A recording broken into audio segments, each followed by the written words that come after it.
Right now it is time for the Media Beat with David Tereshchuk. David joins us every Friday at this time, and we welcome him in. I don't know if it's raining where David is or not. Good morning, David.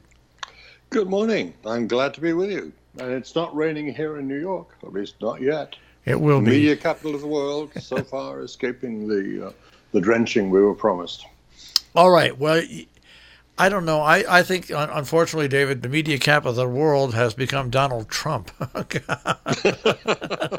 Well, that's the downside of being a New Yorker these days. Yes, our city is so clearly identified with a particular politician and a particular subject of the current election round's total focus. I mean, the one thing that you could always say about midterms when the election season for them comes around is that the president is not on the ballot. And that's absolutely right. But this time, he may not be on the ballot, but he's certainly the focus of the midterms, as far as the media is concerned, and more importantly, I think, as far as the president himself is concerned. It's a remarkable and distinctive. I don't believe this has happened before, when a president has actually made himself or declared himself to be the subject of a referendum with the midterms. This is a referendum on me, he said, and well, that's something of a hostage to fortune to declare. You know, what's interesting about it, I'm 66, so I've voted since I've been 18, so very close to voting for 50 years. Now, I've never seen a midterm like this, but an ingenious thing that Donald Trump has done is, as he sees that he is probably, I'll say, 80 to 90% likely to lose the House, and lose the House by about 15 or 20 votes. He has focused his campaign on Donald Trump in 2018 on Senate races, so he can secure the Senate, so he can avoid any form of impeachment. Really, if you look at what he's doing, that's exactly what he's doing. He gave up on the House, and he is trying to secure the Senate, so he's got some form of support. Yeah, it's an interesting campaigning tactic to concentrate on the Senate. So sure, it's a kind of a safety net for him for when things doubtlessly, if the Democrats do win big, or at least substantially in the House, and will subject him to all sorts of inquiries and possibly even an impeachment drive. I mean, you can't achieve an achievement if you don't have the Senate in favor of convicting the president when impeached.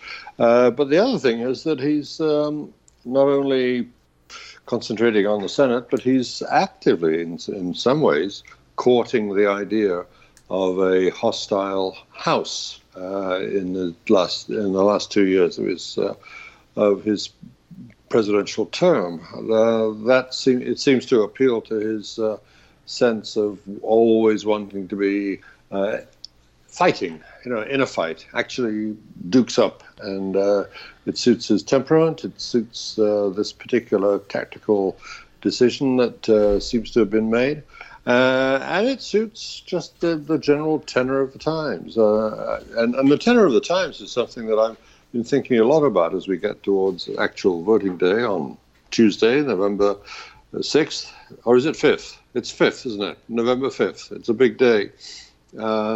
And, for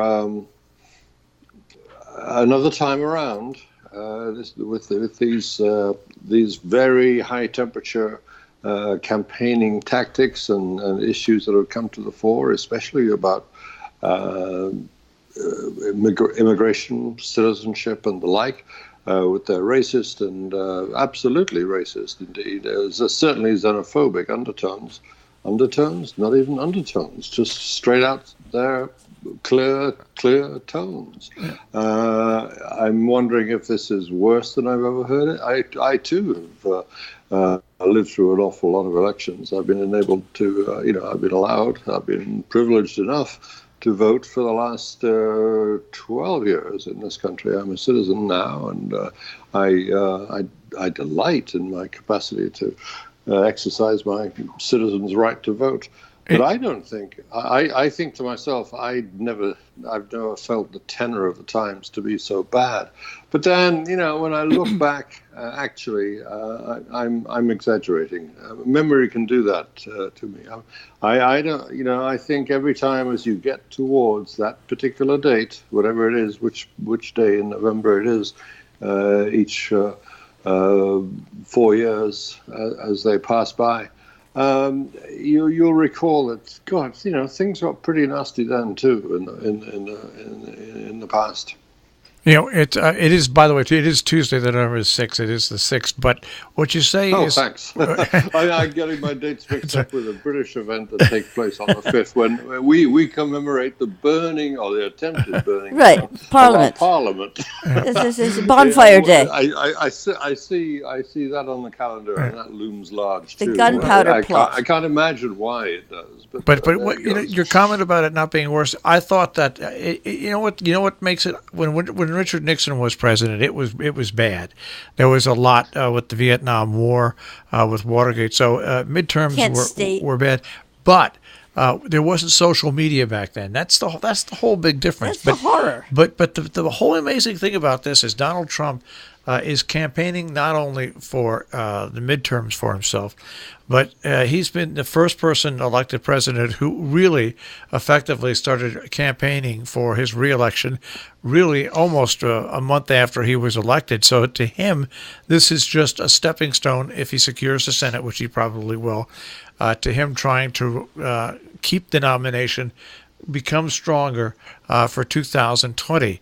And the press, I have to say, and this is just really frustrating, has been most helpful in his endeavor.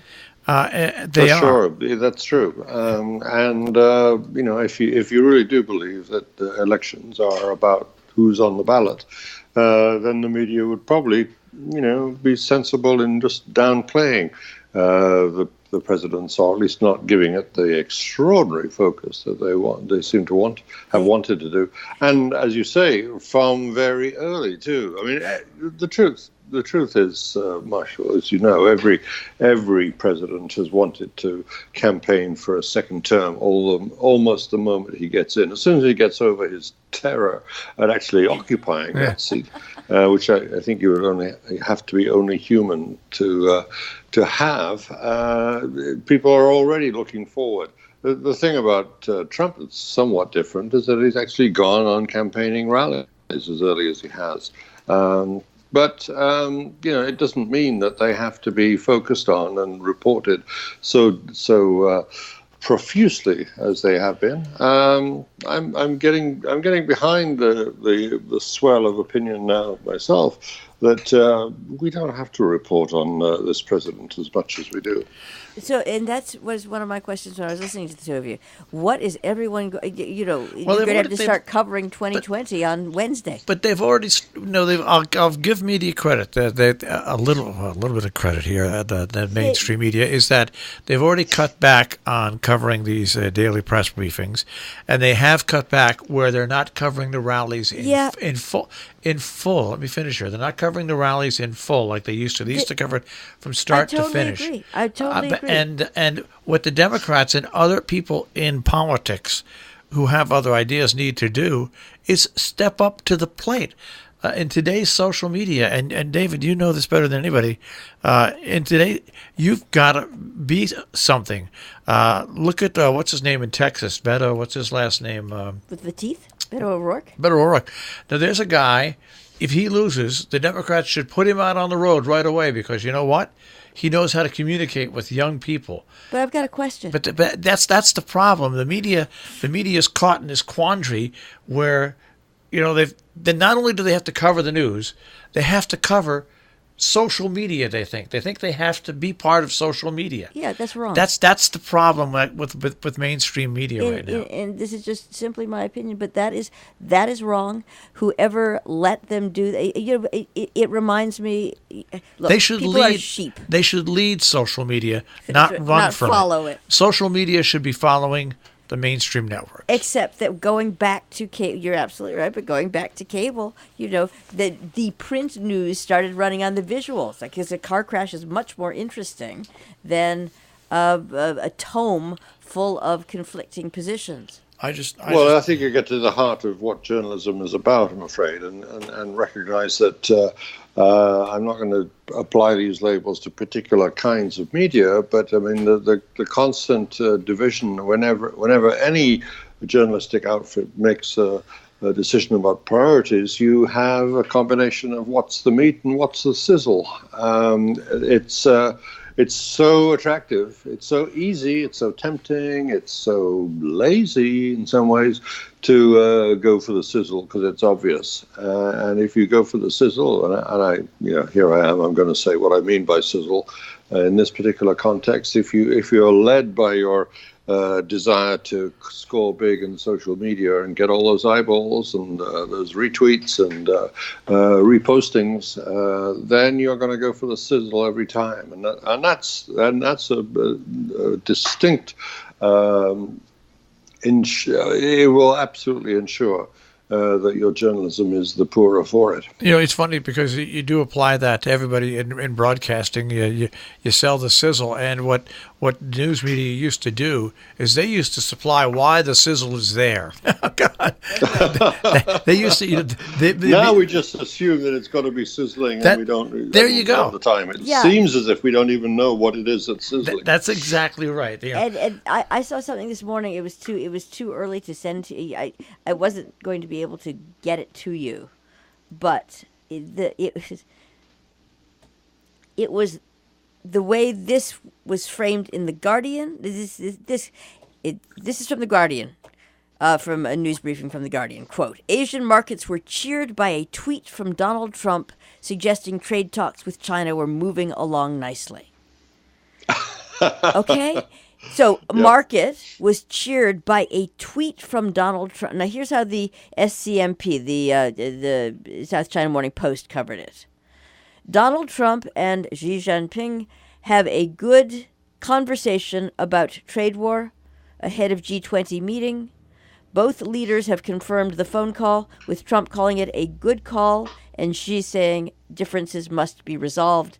They are expected to meet on November 30th. Yeah. Although a resolution to the trade war. The fact that the phone call took place at all is worth remarking on, and some major media outlets give it its appropriate weight, if you like. And the South China Morning Post is a pretty steady reporter of this whole scene, and I think we can take that as pretty much a suggestion simple, good piece of reporting. It's a good piece of reporting, and it suggests that the undercard has they've duked it out, and we're moving on to the next step.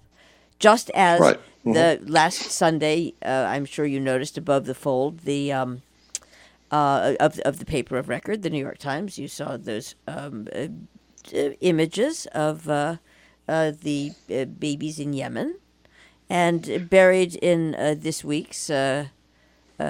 Twice was the Secretary of State calling for withdrawal, a ceasefire, and let's stop this. And then there was also something in Qatar. And what I default to constantly is, I am pretty sure that most people don't have the time or the inclination to seek out the South China Morning Post. And so they're going to read, a tweet from Donald Trump. Yeah. So, we don't believe anything he says. And nobody is it doesn't appear that the very people who should be helping are helping. That's all. Well, the sizzle does tend to get more attention. That's almost by definition what the nature of sizzle is. Yeah, always has, yeah. So by the way, it's a sad note, but the little girl who was featured so prominently in that very, very striking report by the New York Times on the effects of the scorched earth war conducted in Yemen, which is starvation for millions, as well as constant danger of death and a very, very high casualty toll already, with that awful, heart-rending picture of a young girl who's just basically skin and bones, photographed by the remarkable Tyler Hicks, one of the New York Times' most astonishing photographers. She actually died yesterday. So, that's that small individual case of the human toll of that appalling war is now just another statistic. But I hope that on the way, as you suggest, perhaps that journalism has made its contribution to at least getting some talks going to end this horrible war, which has been going on, and this is part of 6 years or more now. My yes. objection to again the imbalanced presentation, the I never know how to say this word. Is it hagiography? Hagiography? Hagiography? Yeah, or well, is it it's funny. It ought to be a hagiography, but it's a by custom and practice, it's ended up being hagiography because I think we like the word hag. I like even though it's got no connection with witches or anything like that. None, but it's the right time of year. So, all right, so the hagiography, it totally, this was going on, but it completely interfered with the hagiography or hagiographic, if I can even say that, presentation of the Crown Prince, who is also in difficulty now. But the choices were made because that war has been going on longer than that war has been going on for a while, and it was totally ramped up. But it just in my view, sadly, the coverage was dimmed by the PR campaign. And sure. That's, again, one has to make choices and one has to pay bills. And that's, I'm going to jump from that to how much money has been spent on these bloody midterms, because it's just ridiculous. And I know people, present company included, who are scratching away trying to have an independent voice. I mean, scratching.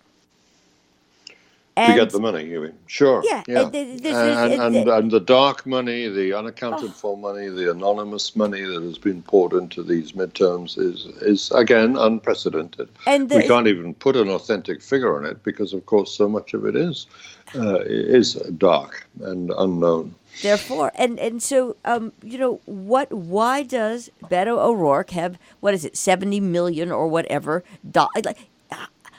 that money that's left over at the end, that's sent by people from all over, it's almost like, excuse me, sorry about this, it's almost like putting a puppy on Facebook and saying, somebody should buy this because we're going to euthanize him. There are tactics for raising money, and some of them are worse than others. And indeed, in this case, we have a superfluity of funding. We passed the first $1 billion election in 2012, I guess it was, and it's going to go on mushrooming, rocketing, or whatever the right term of speech should be for it. But it's and of course we know that not. It's distinctive. I'm not sure if it's unique in the world, but it's certainly the emphasis on the volume of funding that goes into American elections is remarkable. I mean, there's no two ways about it. There's the atmosphere that's created by this extraordinary superfluity of money sloshing around.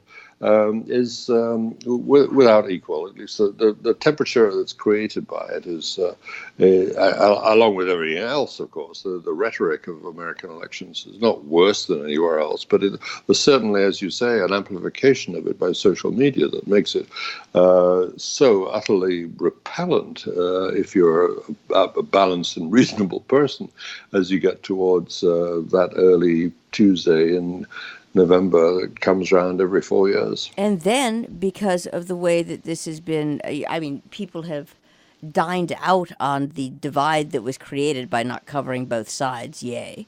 So what do you do on Wednesday? Exactly. Because you're going to find, I mean, there's a pretty good chance that people are, have baked in their positions, so they're going to be those positions on Wednesday that are no different than they were on Monday. So you're going to have to cover. You're going to have to do something. I absolutely, I can't remember what was the Tim Russert, Ohio. Do you remember what year that was? I remember him using the quote, but I now don't remember what its significance was. The reason it's the early campaigning, of course, is referring to. No, but, no, it was the election. It was his whiteboard, and it was because what happened is at the time there wasn't the social media as much, but there were political shows where people went on, and the point is that as soon as the election occurred, what it was called, it must have been the Bush election. It must have been, but it's entirely possible that I'm conflating it. The point is that there was nothing to talk about for 2 years. It was just, you could just see the bookers pulling out their hair because that was it. It was done, and now. The run-up had happened, the game was played, now you have to wait for spring training again. Right, and the primaries. Right. Yeah. And so so back when there was still a little bit of aeration in the whole thing, instead of this dense tort of every day is a step on the way to the next election, there was time to, shall we say, catch breath. Well, a big way to get rid of what's happening with all this outside money. I mean, there always used to be outside money coming into elections, but it was a small percent, 15, 20% at tops on local elections. When I say local, I mean congressional. I'm not talking about Senate races. I'm talking about Congress and on down. Even in state races, there's people who run for a representative in Connecticut have friends in New York that donate, which has they have no reason to donate other than their friends. But Citizens United changed the whole picture completely. It opened up dark money to the tunes of hundreds. I'll say $1 billion. And that money now floods wherever it's needed. And that dark money now comes from conservatives, progressives, liberals, independents. Anybody who's got money has a chance to flood the market. And they take advantage of it, and they don't have to be identified. Corporations are treated like people. That has really opened the floodgates for the incredible amount of money that is going into some of these campaigns. Sure. Yeah, well, how do we get some of that? Well, it's not a question of how you get some. You have to funnel that money into worthy media efforts like independent, local public radio. Well, it's what you do is you end Citizens United. You fight, you end it, and you find other ways for people. Listen, people are going to spend money in elections. I could care less if Sheldon Adelson spends $2 billion or Tom Steyer spends $1 million. But as long as I know they're the ones doing it and where it's coming from, I say, it's their money. They have a right to do it. But it's when you don't know where the money comes from. And sure. Yeah. That's what we have to end. And that's what Citizens United doesn't do. Citizens United went way too far. I think that as you know as well as anybody else, that just snapping your fingers and saying get rid of Citizens United isn't going to do it. It's going to require an awful lot of work to turn that clock back. Awful lot of work from a bunch of people who maybe aren't so up for that work. And what's great about it is if a corporation wants to donate $100 million to a candidate and they do it, and the public sees it, you see what the public has been able to do with corporations. Is with social media. Corporations will become. Absolutely. They will become. And that comes right down to the most extraordinary example this week: Land O'Lakes, the butter company in Minnesota, is is now not going to support Steve King, a statewide candidate, representative. Well, not statewide, but a congressional district, certainly, simply because of his very clear connections with white supremacists. And that's the power of knowledge. And knowledge, in this case, promulgated largely by social media, to give it its credit in this particular instance. We do know where that money is coming from and where it might have gone. It would, in the normal run of events, gone to the Republican candidate. And in this case, it has not, because old-style Republicans are so horrified by the white supremacist tone to this campaign, just as much as anybody else is, or perhaps not just as much, but are horrified, and so much so that it's a strategic and, bottom line based argument for a company like Land O'Lakes. We don't want to be associated with this. I can just say that I actively got involved in following politics and policy when I was a sophomore in high school, and in my early days out of high school, I never thought that at the age of 66 I would be so depressed at the state of politics and the state of politics, not only in this country, but in what apparently is across the world. It really, I never thought we would be in this position again. Yeah, but again, the coverage is so repulsive that it's. I just never thought I'd see the rise of anti-Semitism, and like it has. And I'm not only talking against Jews, against blacks, and not only in this country. I'm talking about this nationalistic. Yay for social media. Because you create a platform where people can sit and talk about their views privately with like-minded people. What do you think is going to happen? I would think that people would. I would think that our countries would not become so nationalist and understand that it's a world that we have to live in it, and that's what's sad. Yes, if you look at our country, look at Italy, Hungary, Poland, the others where this whole phenomenon is working out. Sure, social media has played its part, and the important thing to say is that the big, and here we are dealing with big corporations again, who are also in many ways black boxes unto themselves, and we don't know exactly how they're making the decisions and about what's allowable and what's not allowable on their platforms. They've all been, at varying degrees, they've all been overtaken by the sheer capacity that their platforms have for vitriol, and they're having to live with it now. That will be fun. Thank you very much. David Tereshchuk, The Media Beat. Thank you.